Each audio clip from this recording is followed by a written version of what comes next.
This episode of DefunctTV is brought to you by the Defunctland Patreon. If you would like to support our programming and get access to our exclusive Discord, bonus content, game nights, and much more, go to patreon.com/defunctland. And now, back to DefunctTV on the Defunctland channel.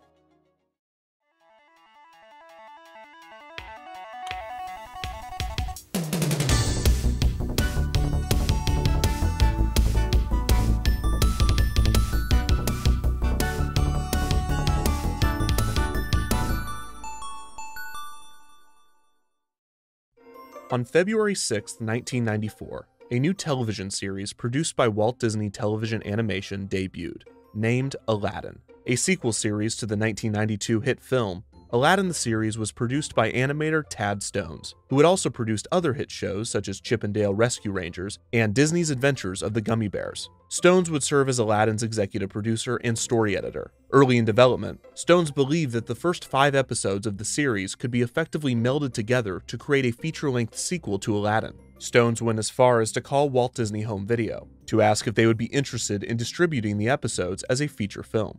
They were not, so Stones continued to focus on the show. After the original Aladdin film was released on home video, selling a record-breaking 25 million copies, Stones called the home video division once again, and his pitch was met with more enthusiasm the second time. The project was greenlit, and Disney's first direct-to-video animated sequel film, titled The Return of Jafar, was released on May 20th, 1994, just 3 months after the sequel series began its run. The direct-to-video sequel was an unexpected hit, selling 15 million copies. The success led Stones to create a second sequel, Aladdin and the King of Thieves, and an incredibly profitable direct-to-video pipeline was created within the Walt Disney Company, creating many low-budget animated feature films that were sequels, prequels, or spin-offs to hit films such as The Lion King, Beauty and the Beast, and much more. After the success of the 1995 computer-animated film Toy Story, which Disney had produced in partnership with Pixar Animation, discussions of a direct-to-video sequel were immediate. Steve Jobs, Pixar's chairman at the time, shut down the computer games division of Pixar in order to convert the group to a second animation team to begin work on a direct-to-video Toy Story sequel. At the same time, Disney asked Tad Stones to develop a Toy Story series for television. Stones and others tossed around multiple concepts, including the LA noir-inspired Woody's Roundup, Combat Carl's Action Adventures, and Little Green Men.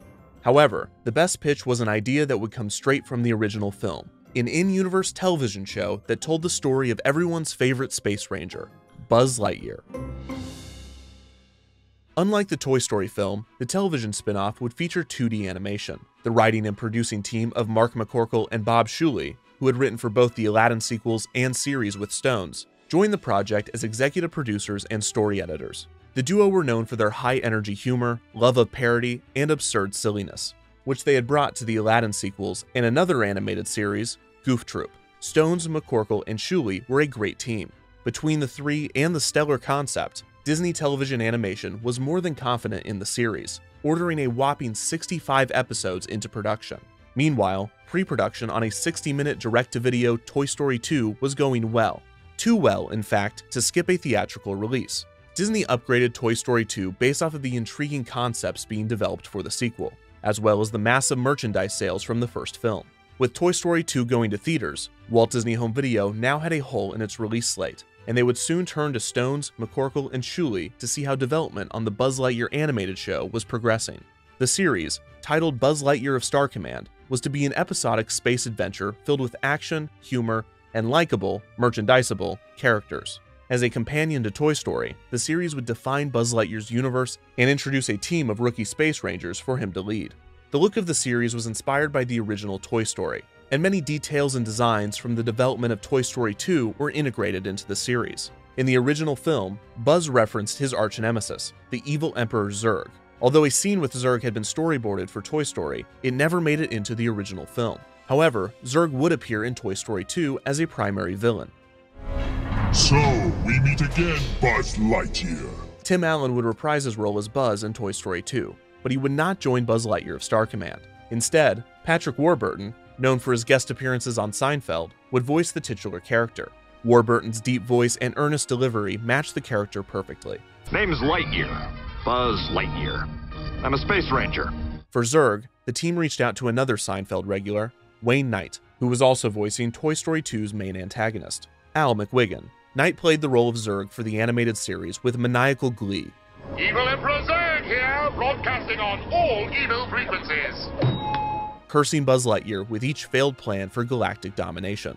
Curse you, Buzz Lightyear! Curse you, Buzz Lightyear! Wait for it. Curse you, Buzz Lightyear! This was just the beginning of the show's deep bench of voice talent. For the Space Ranger rookies that Buzz would command, the team cast actress Nicole Sullivan to play Mira Nova, a red-haired, blue-skinned princess with ghosting and telepathic abilities. Fine. Who needs to talk? This place needs a good clean. Hey, what are you doing in there? That's my braided stuff. Nova joined the Space Rangers after Buzz Lightyear saved her planet. She was an expert in combat and much preferred the title of Space Ranger to the title of Princess. Affirmative, Your Highness. Guys, please just call me Mira. Actor Stephen Furst would play a massive alien, Booster Munchapper, the muscle of Team Lightyear.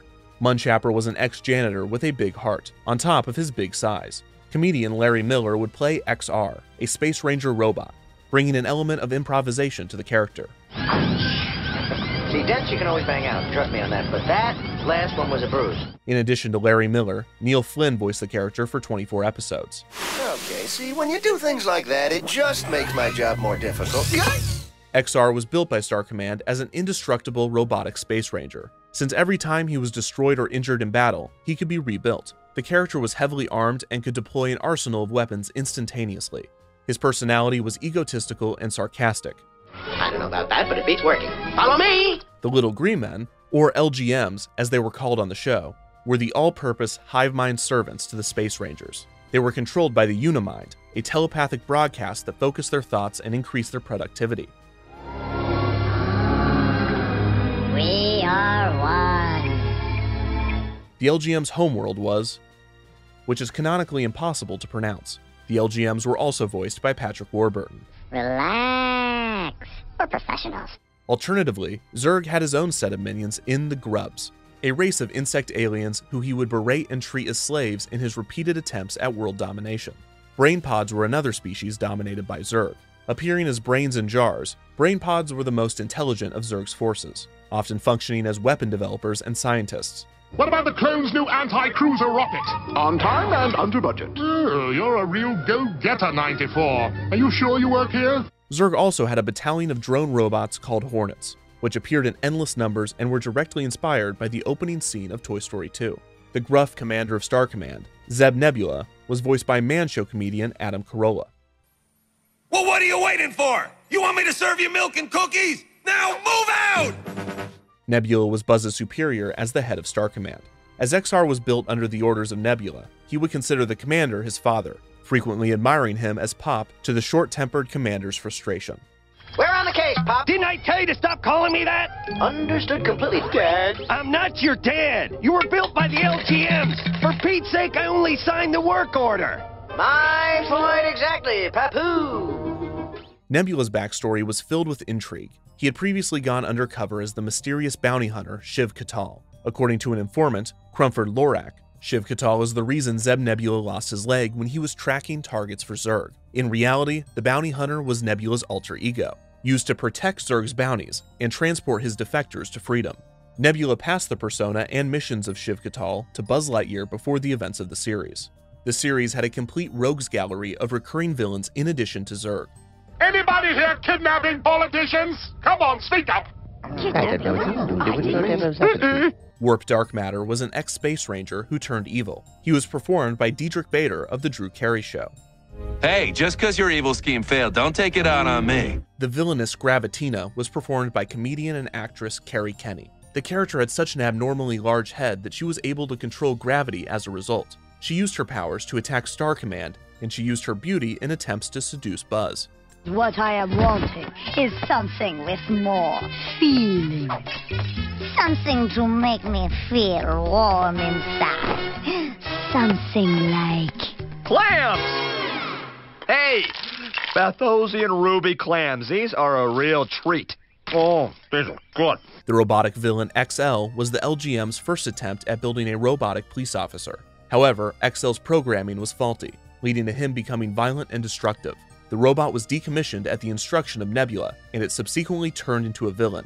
XL was voiced by comedian Bobcat Goldthwait, who gave the character a distinctive voice. So, what do you think of the new me, Commander? Or should I say, Dad? Brad Garrett would play the recurring villain Torque. You want to step outside and say that? Torque was a criminal who gained the ability to clone himself as a result of a battle with Zurg. Finally, evil Buzz Lightyear would come from an alternate universe to destroy Buzz Lightyear and rule the galaxy. Buzz Lightyear, spreading evil to infinity and beyond. Also voiced by Patrick Warburton, evil Buzz was the exact opposite of Buzz Lightyear. Instead of being the greatest hero in the galaxy, he was the worst villain in the alternate universe. Zurg convinced evil Buzz to destroy real Buzz, allowing for the destruction of all that is good. It's like staring into some sort of strange space mirror. Whatever. But Team Lightyear and the alternate universe Team Lightyear would team up to save Buzz, helping him to defeat his evil self. 30 seconds to self-destruction. Despite the large episode order, the team was producing episodes efficiently and on schedule. However, it was suggested by a Pixar executive that the debut of the series be postponed until after the release of Toy Story 2, as some people at the studio thought that releasing the 2D series first might distract or confuse the film's release. Disney CEO Michael Eisner agreed to hold the series until after Toy Story 2's release.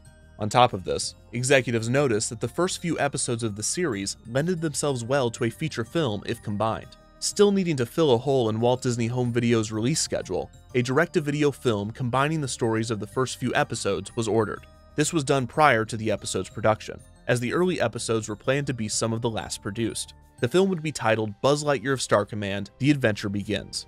And on top of the combined home video release, the film would also air as the first 3 episodes of the Star Command series as originally planned. In the story, Buzz's Space Ranger partner, Warp Dark Matter, perishes at the hands of Zurg while attempting to save a trio of little green men with Buzz. Get out of here! No! Go! We're partners! I said The go! 3, 2, 1. LGM survive, but Buzz Lightyear is stricken with grief over the loss of his partner. He vows to never work with a partner again, but he is immediately paired by Nebula with new recruit, Mira Nova. Sir, what you did for my people, it inspired me to join. No. And Robotic Ranger XR. XR reporting for duty. Kinda short, isn't he? Do you think so? The LGMs had built XR specifically for Buzz to be an indestructible partner. However, still grieving, Buzz rejects the new Rangers. Meanwhile, evil Zurg's henchman, Agent Z, learns of the Little Green Men's Unimind, attacking it to corrupt its control. Buzz and XR fight Zurg and Agent Z, but XR is damaged. XR!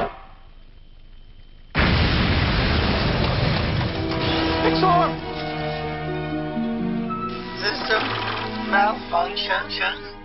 The Little Green Men are able to repair him, but under the altered Unimind, they provide faulty programming, resulting in the distinct personality that would last throughout the series. The film ended with the reveal that Agent Z is actually Buzz's old partner, Warp Dark Matter, who had been a double agent for Zurg since the beginning. What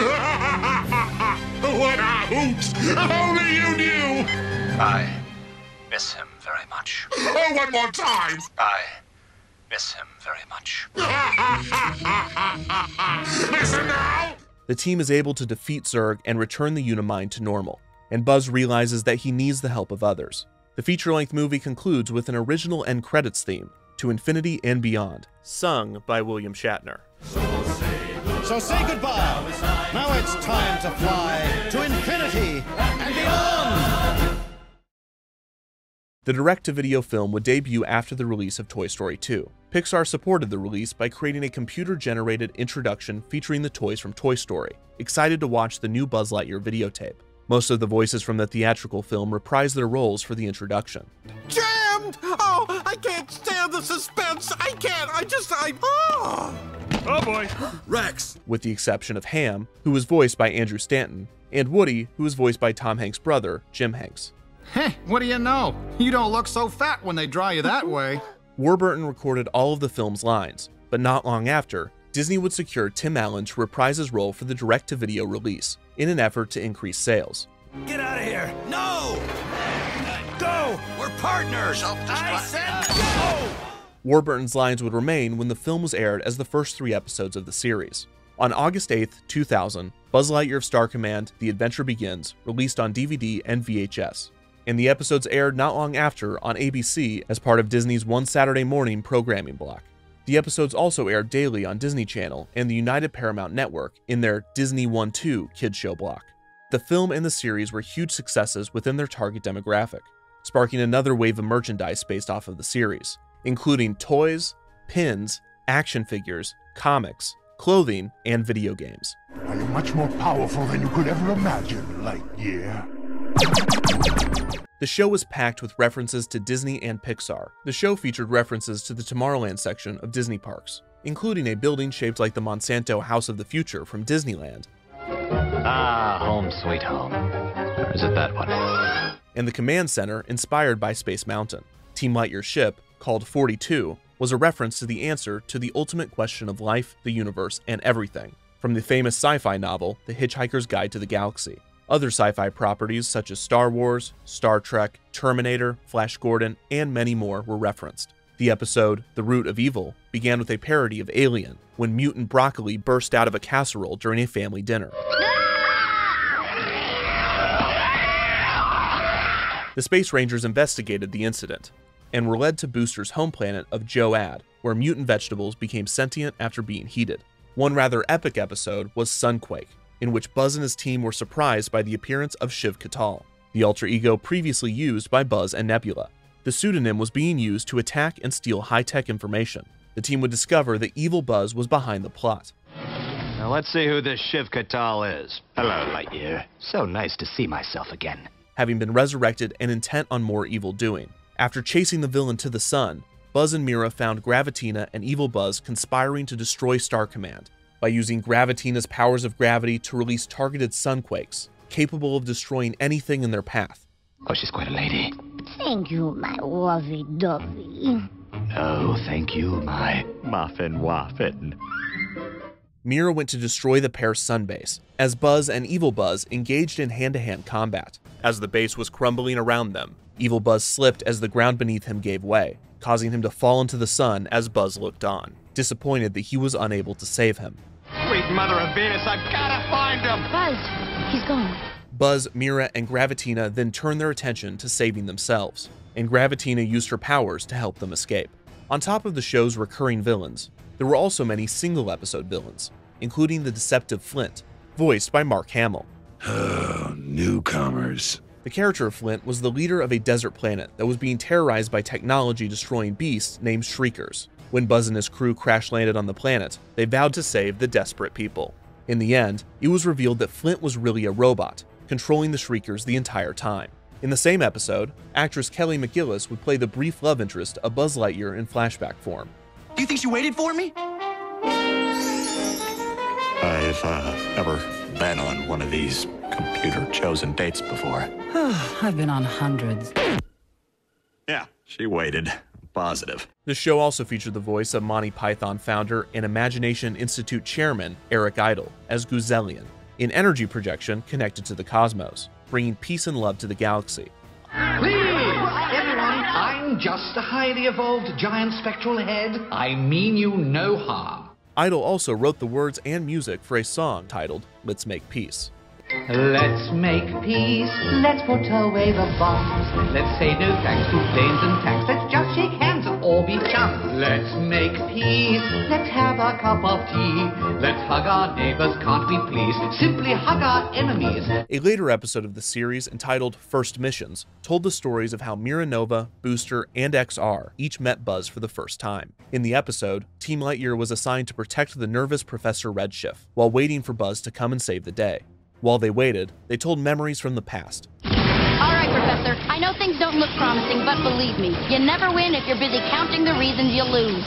Buzz taught me that. Mira recollected the time on her home planet that Zurg captured her father, the King of Tangia. While the rest of the Tangian race was non-confrontive about the kidnapping, We'll immediately form a committee to evaluate the situation. Buzz and Mira took matters into their own hands to save King Nova from Zurg's new weapon, the massive Hyper Hornet. Young Princess Mira saved Buzz Lightyear's life as he was knocked back by the robot and almost fell to certain death. Hi, need a hand? Thank you, Princess. You saved my life. He would quickly recruit the royal daughter to act as bait to lure the Hyper Hornet, waiting close by for a surprise attack. The impromptu team defeated the Hornet and Zurg, saving Mira's father. Due to the adventure, the plucky princess was inspired to join Star Command. Booster's first encounter with Buzz also took place on his home planet. Zurg had advanced his weapon capabilities by building a larger Hyper Hornet, named the Mega Hornet. He used the new drone to attack the planet of Joad. Buzz would team up with Booster, a farmer on Joad, to break through the giant robot and destroy it from within, saving the day. Booster was inspired by the encounter with Buzz and applied to Star Command as a result. Professor Redshift was unimpressed with the stories. I don't know why you all hate me so, but please, no more insipid stories. But XR inspired him by recounting the time Buzz gave him the last of the lime sherbet. They're out of lime sherbet! Here you go, have mine, Ranger. The kind act provided hope to the professor. Wow, what a hero. See? I know my audience. And when Zurg appeared with another, newer, larger Grande Hornet, Buzz and a crew of little green men arrived just in time, ready to fight with the equally large Venti Ranger bot. The new bot was damaged in the fight, but a grateful Professor Redshift used his expertise to repair its wiring. Oh, the yellow wire. Boy, am I red-faced. Allowing Buzz to save the day once again. Throughout the series, many variations of Buzz were seen. In the episode Clone Rangers, Zurg attempted to replace Buzz and his rookie crew by creating evil clones of them. However, Zurg's impatience led him to release the experiments early, resulting in child clones of Booster, Mira, and Buzz, named Zub, Fira, and Blister. After the Rangers defeated the evil clone children, Zurg attempted to condition them to appropriately aged clones, although he missed the mark again, resulting in geriatric versions of the trio. Let that airlock open. Are we heating the whole universe? What'd you say? The episode Good Old Buzz also provided a glimpse at an elderly Buzz Lightyear, as a time-traveling senior visiting from the future to help save Mira's life. This 150-year-old Buzz Lightyear had a terrible memory, which he passed off as a side effect to the time travel. Well, there was this, operators. I can't remember. The Christmas episode, Holiday Time, gave the team the opportunity to meet Santa Claus and for Buzz to fly his sleigh. Santa also had his own crew of elf LGMs, who worked as toy makers. Despite featuring some multi-episode story arcs, the show was created so that it could be broadcast out of order. The final episode to premiere was 42, in which the team's ship gained a personality and formed a relationship with XR. Power up, love buddy, we don't have much time. Oh, Pookie, you're such a little romantic. Who knew? 42 eventually transitioned from ship form to a new robot body. Well, what do you think? 42? Is that really you? No, it's the VacPax 9000. Of course it's me. This episode aired on January 13th, 2001, officially ending the show's run, less than 6 months after the first episode aired. The show was not picked up for a second season, as 65 episodes was the threshold Disney television animation used for syndication. Buzz Lightyear Star Command continued to air in reruns until 2009.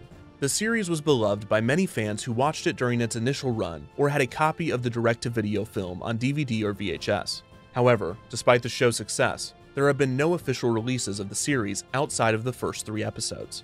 Many expected the series to be included with the Disney Plus streaming service. Even though many direct-to-video sequels and animated series similar to Buzz Lightyear of Star Command were made available, neither the film nor the show is available for streaming.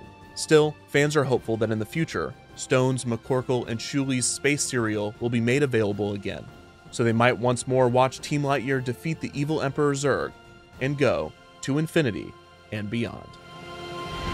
To infinity